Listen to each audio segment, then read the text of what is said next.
ప్రభుత్వ బాధ్యత. ఎందుకంటే మన మోకానంద సాగర్ గారు కూడా చెప్తున్నారు, అర్జీలు స్వీకరిస్తున్నారు విపరీతంగా, మీరు కూడా చెప్తున్నారు. ఈ గ్రీవెన్సెస్ గతంలో లేవు కదా, ఎందుకంటే వాలంటరీ వ్యవస్థ ఉండేది, సచివాలయ వ్యవస్థ అనుసంధానించి ఎక్కడికక్కడే రిజాల్వ్ అయ్యేవి.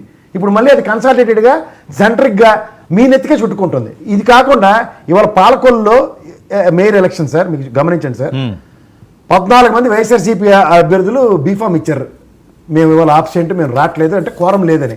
అయినా సరే యూనానిమస్గా అభ్యర్థిని ప్రకటించారు. ఓకే, ఇది మరి ఇప్పుడు 2 విషయాలు చెప్తాను. ఇవాళ మేయర్ ఎలక్షన్ సంబంధించిన విషయంలో అన్ని దగ్గర కూడా మెజారిటీలు లేకపోయినా గత ప్రభుత్వం నా బీఫామ్ వేయనివ్వలేదు, నామినేషన్ వేయలేదు అంటే ఈ నామినేషన్లు బీఫామ్ లేకపోతే ఎలా గెలుస్తారు సార్ 11, 10, 8? ఇప్పుడు ఆ మాటకు వస్తే ఇందాక నుంచి మోకా ఆనంద్ సాగర్ గారు కానీ లేదంటే అరుణమ్మ కానీ చెప్తున్న విషయం ఏంటంటే ప్రభుత్వం దగ్గర నిజంగా డబ్బులు లేవన్న దగ్గర 1,60,000 కోట్ల దగ్గర అప్పులు చేసి కూర్చుని ఉన్నారు. ఇవి వైద్య బకాయిలు అంటే ఆరోగ్యశ్రీ బకాయిలు చెల్లించట్లే, ఫీజు రింబర్స్మెంట్ 4,200, 3,800 కోట్లు ఉన్నాయి. ఇవేమి చెల్లించకుండా ఏం జరుగుతుందంటే యాక్టివిటీ ఏంటో కనబట్లే. ఇవాళ మీరు సీఎం రిలీఫ్ ఫండ్ మీద ఎక్కువ స్ట్రెస్ పడుతుంది, ఎంతమందికి ఇస్తున్నాం అన్న దగ్గర నిరంతరం ప్రజలు ఆరోగ్యశ్రీని యూటిలైజ్ చేసుకునే దగ్గర మొదటి మీద ఎక్కడ బ్రేక్ అయిందో ఆ మొదటి మీద అడ్రస్ చేయాల్సిన బాధ్యత. ఆరోగ్యశ్రీ కాదు కదా, సెపరేట్ సబ్జెక్ట్. ఏం సెపరేట్ సబ్జెక్ట్? అలాంటి సీఎం రిలీఫ్ ఫండ్ ఎంతమందికి రిలీజ్ చేస్తున్నాం చెప్పదని చెప్పండి. అధికార ప్రతినిధి ఆవిడ ఆనంద్ సాగర్ గారు కూడా అధికార ప్రతినిధి.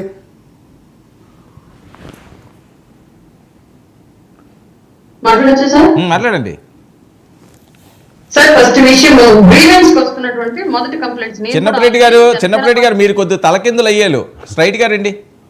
మీరు ఓడిపోగానే తలకిందులు అయిపోయారు ఆయన, తలకిందులుగా మాట్లాడుతున్నారు.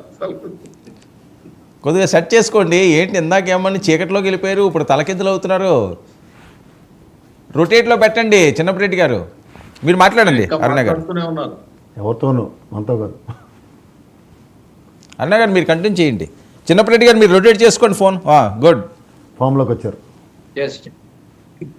సార్. జనరల్ గా పార్టీ ఆఫీసుల దగ్గర లేదంటే ప్రభుత్వం నుంచి ఏవైతే పార్టీ ఆఫీసుల దగ్గర జరుగుతున్నాయో గ్రీవెన్స్లు, వాటికి వస్తున్న ప్రధాన సమస్యలు నేను కూడా ఆ గ్రీవెన్స్ లో కూర్చుంటున్నాను కాబట్టి నేను ఐడెంటిఫై చేసి చెప్తున్నాను క్లియర్ గా. ఒకటి, భూ ఆక్రమణలకు సంబంధించి గత ప్రభుత్వంలో విపరీతంగా జరిగాయండి. చిన్న చితక వాళ్ళని కూడా ఎవరిని వదలకుండా అందులో డిపార్ట్మెంట్ ను కూడా యూజ్ చేసుకుని మధ్యవర్తితులుగా బెదిరించి మరి డిపార్ట్మెంట్ వాళ్ళతోటి అన్యాయంగా చాలా మంది భూములు లాక్కున్నారు. అందులో బాధితులుగా ఎంతమంది విద్యావంతులు కూడా ఉండి ఏమీ చేయలేక ప్రభుత్వాన్ని పోలీస్ వ్యవస్థను ఎదుర్కోలేక ఇబ్బంది పడి వదిలేసుకున్న దాఖలాలు కూడా ఉన్న సిచ్యువేషన్స్ వస్తున్నాయి, పెద్ద ఎత్తున వస్తున్నాయి క్లియర్ గా. రెండవది, marriages and wife and husband issues and ఆస్తి వీటికి సంబంధించిన ఇష్యూస్ అంటే దీర్ఘకాలికంగా స్థానికంగా పరిష్కారం అవ్వక సరైనటువంటి ఎవరి దగ్గర నుంచి సపోర్ట్ అందక ఖచ్చితంగా పార్టీ ఆఫీసులకి వెళ్తే అధినాయకత్వ దృష్టికి వెళ్తాను జరుగుతుంది, మాకు ఏదో ఒక న్యాయం అని చెప్పేసి వచ్చేటువంటి ఇష్యూస్ వస్తున్నాయి. తర్వాత ఈ మెడికల్ హెల్ప్స్ ఏవైతే పెద్ద బడ్జెట్ లో ఖర్చు అయ్యాయి ఉంటాయో అవి అంటే ఇమీడియట్ గా ఒక సర్జరీతో